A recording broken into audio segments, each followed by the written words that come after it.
सुप्रभात मित्रांनो, मी सचिन भालेराव पुन्हा एकदा स्वागत करतो आपल्या मराठमोळ्या यूट्यूब चॅनलमध्ये आणि नवीन ब्लॉगमध्ये। तर आज मी तुम्हाला घेऊन जाणार आहे ब्रह्मगिरी पर्वताच्या सानिध्यात वसलेलं 12 ज्योतिर्लिंगांपैकी एक असलेलं ते म्हणजे त्र्यंबकेश्वरला। या इथे शिर्डीमध्ये मी ब्रेकफास्ट वगैरे केला आणि आता इथून डायरेक्ट मी निघणार आहे त्र्यंबकेश्वर।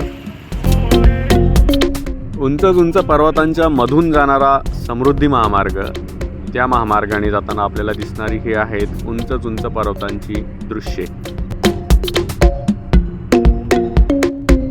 सिटी ऑफ ग्रीन किंवा ग्रीनरी असलेलं शहर ते म्हणजे नाशिकला पोहोचलेलो आहे मी आता।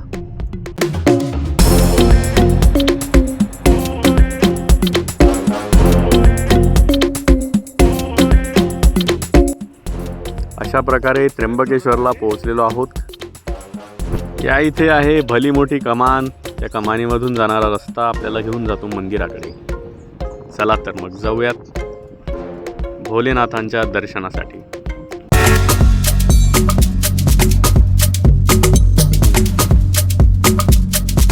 या इथे मंदिराजवळ आल्यानंतर आपल्याला बघायला मिळतं उत्तर महाद्वार, जे आहे आद्य ज्योतिर्लिंग श्री त्र्यंबकेश्वर मंदिराचं। माहिती नाही मंदिराच्या आतमध्ये फोन अलाव आहे की नाही आहे, बट त्याआधी इथे दर्शन होत आहे। हे बघा, अरे यार आम्हाला दिसत नाही व्यवस्थित। आणि या मंदिराच्या पाठीमागेच आपल्याला दिसत आहे ते म्हणजे ब्रह्मगिरी पर्वतरांग, उंच पर्वतरांग आहे। बापरे, लांबच लांब रांगा लागलेल्या आहेत दर्शनासाठी। आणि या इथे मंदिरात जाण्यापूर्वीच आपल्याला ज्योतिर्लिंगाचं दर्शन होत आहे। दर 12 वर्षांनी इथे सिंहस्थ कुंभमेळा भरतो।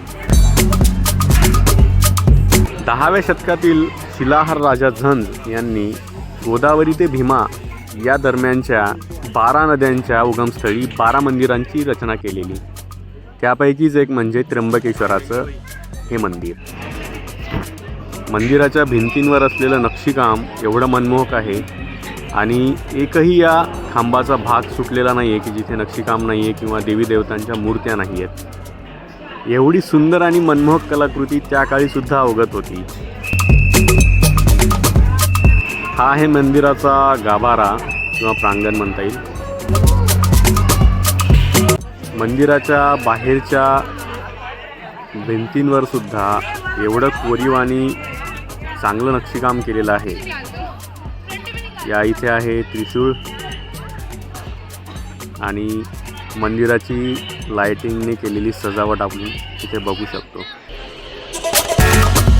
इसवी सन 1755 ते 1786 या कालावधीमध्ये श्रीमंत नानासाहेब पेशवे यांनी या मंदिराची पुनर्रचना केली आणि या मंदिराची रचना झाली आहे हेमाडपंथी या स्थापत्य शैलीमध्ये।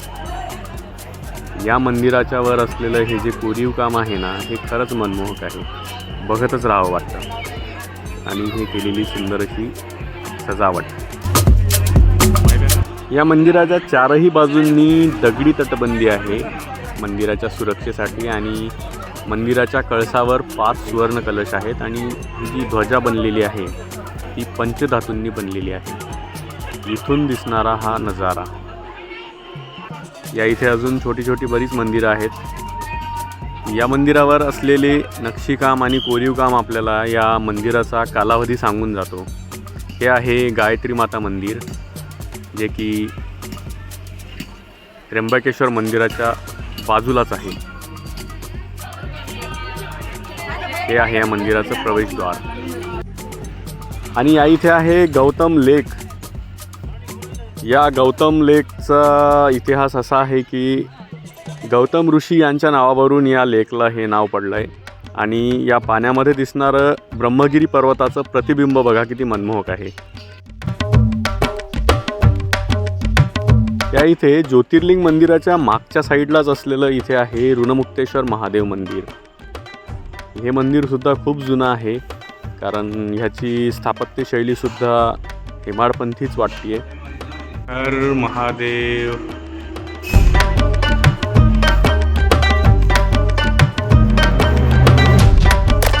इथे आहे ऋणमुक्तेश्वर महादेवाचं मंदिर। या मंदिरामध्ये साफसफाई खूप चांगली ठेवली आहे। इथे नागदेवताची मूर्ती आहे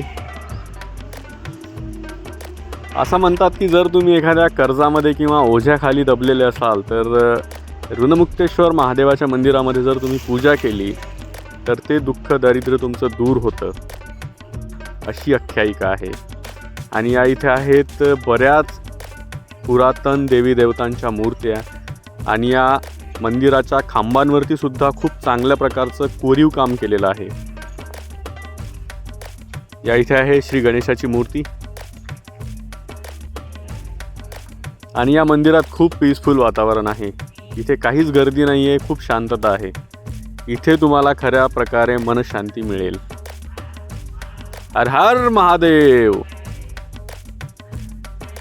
मित्र, वेळेची कमतरता असल्यामुळे त्र्यंबकेश्वरमधली बाकीची मंदिरं माझ्याकडून एक्सप्लोअर होणार नाही आहेत, कारण आता मला निघायचं आहे नेक्स्ट डेस्टिनेशनसाठी, ते म्हणजेच भीमाशंकरला. त्यामुळे पुढल्या वेळी जेव्हा येईल तेव्हा नाशिकमधील आणि त्र्यंबकेश्वरमधील जी जुनी पुराणी मंदिरं आहेत ते मी एक्सप्लोअर करणार आहे. कारण नाशिक जिल्हा किंवा नाशिक आणि त्र्यंबकेश्वर एक पौराणिक कथांचं हब म्हणता येईल. एवढ्या इथे पौराणिक गोष्टी आहेत आणि इतिहास लाभलेला आहे. सो मित्रांनो, भेटूयात पुढच्या ब्लॉगमध्ये. तोपर्यंत काळजी घ्या आणि ब्लॉग आवडला असेल तर नक्की लाईक, शेअर आणि कमेंट करायला विसरू नका. शिवशंकराच्या कृपेने आणि तुमच्या आशीर्वादाने आपल्या चॅनलवरती 10,000 सबस्क्रायबरचा टप्पा आपण पार केलेला आहे. असंच प्रेम राहू द्या. भेटूयात पुढच्या ब्लॉगमध्ये. काळजी घ्या.